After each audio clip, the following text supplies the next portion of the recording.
big news out of London across the wires, what, right around 6 a.m. this morning? Finally, that's right. Prince William and Kate Middleton are going to be married. They're getting engaged now. They're going to be married next spring or summer in London. There is a statement out of Buckingham Palace. Queen Elizabeth said she is absolutely delighted for her grandson and his bride-to-be. The United States was founded on July 4th, 1776, in resistance to the hegemonic, despotic, tyrannical rule of King George III and the abuse against the colonies.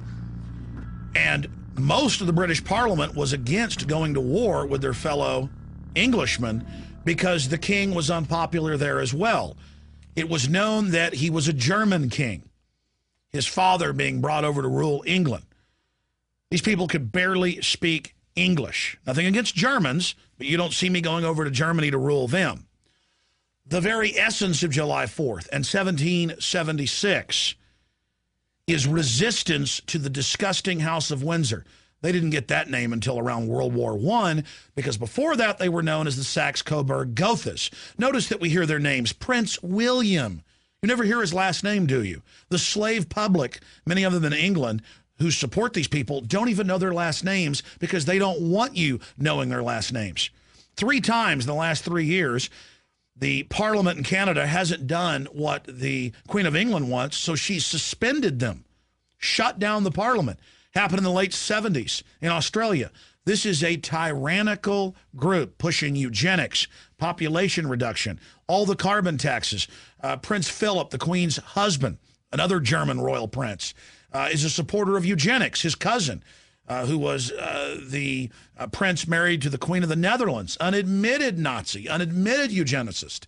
The point is, these are the most filthy, degenerate people you can imagine. She owns more than half of Canada, more than half the land in England, and then she's paid by the government for her palaces and all the rest of it. It's disgusting. And to watch U.S. television fawning, Fox, CNN, CBS, all of them, oh, it's so wonderful. No one in America can wait until next week, the way they're hyping it.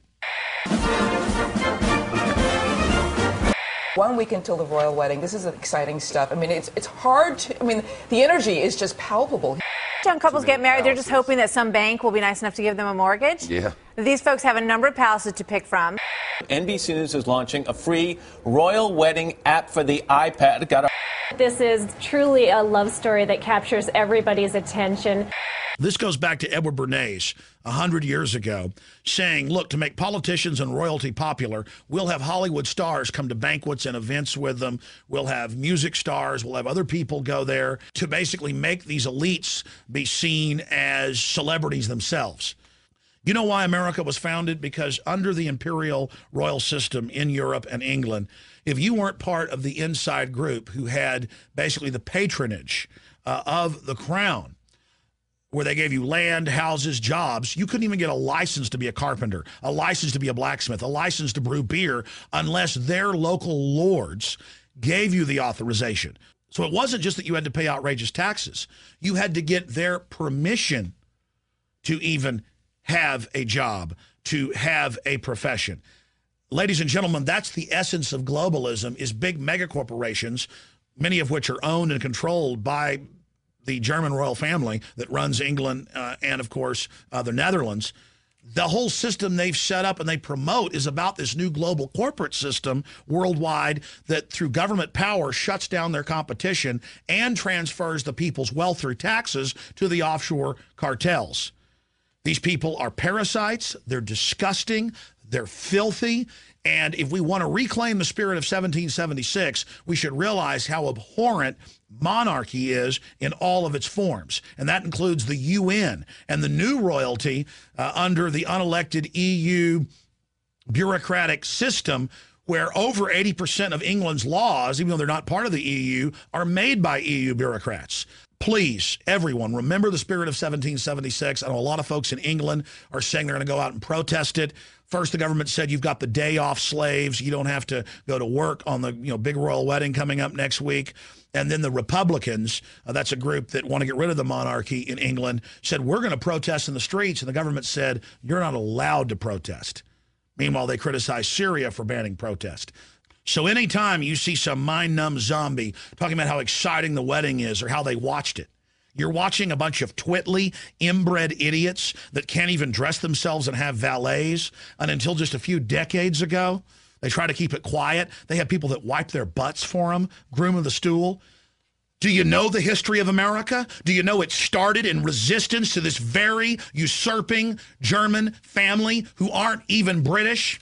Do you know that most of the English hate the royal family? Do you know they have a secret police system that basically threatens people that talk about getting rid of the monarchy? Do you know that Princess Diana on record told her butler and others that made a videotape saying Prince Charles has threatened me, he's going to kill me in a fake auto accident? These people are absolutely anathema. And the servile folks that have been raised to worship these people and all the little old ladies that think it's cute, well, that's why we're enslaved. That's why our country's bankrupt. That's why we're going to hell in a handbasket, because you've forgotten what it is to be an American, or perhaps you were never even taught. But now you're going to learn what it's like to be a subject, a slave. What is royalty? Royalty is Kim Jong-il in North Korea. His father took over and then gave him power, and now he's giving power to his son. Why don't they just put gold crowns on their heads and dress up with long flowing robes? Maybe then Americans would celebrate the royal wedding of Kim Jong-il's son. Oh, but they wear little military uniforms, and we know how clownish it is. But somehow we've been tricked at wearing big gold crowns and flowing robes. Is it more ridiculous and stupid? America has been great because it's not about what race you are or what family pedigree or how murderous your great-granddaddy was. It's about what you individually can do. It's about what you individually have to offer, being an inventor, a trailblazer, an explorer, someone who's brave, an artist, someone who has incredible literature in their soul. These royal, crony capitalist, non-free market systems always wage war against the individual. They always wage war against the productive. And the British royal family are at the head of pushing world population reduction. They are at the head of one-child policies. They are at the head of eugenics. They taught the Nazis everything they knew about eugenics. Do you understand this is mainline history? The King of England had to advocate at the beginning of World War II because he wanted to merge with Hitler. The British royal family come from a long line of dictators. They're oppressive. They're anti-liberty and freedom. And here it is, all over the British and world news today, the outrage that dictators from oppressive Middle Eastern and African countries are coming, a whole gaggle of them, to the royal wedding. It's disgusting. It's a bunch of hereditary gangsters meeting, laughing at how they've tricked the public to worship their tyranny and think it's cute and funny and fashionable. So down with the royals, down with the Saxe-Coburg-Gothas and their fake house name Windsor and their New World Order trying to retake North America. The planet's waking up, and the corporate barons, the UN barons, the unelected bureaucracy, the new royalty, backed up by the old royalty, are going down. We redeclare the spirit of 1776 against you and your ilk. You're on notice. Visit Infowars.com and PrisonPlanet.com. When you're on the site, you can also tune in 24 hours a day to my daily radio broadcast. There's also a free iPhone app to listen to the syndicated radio show when and where you want.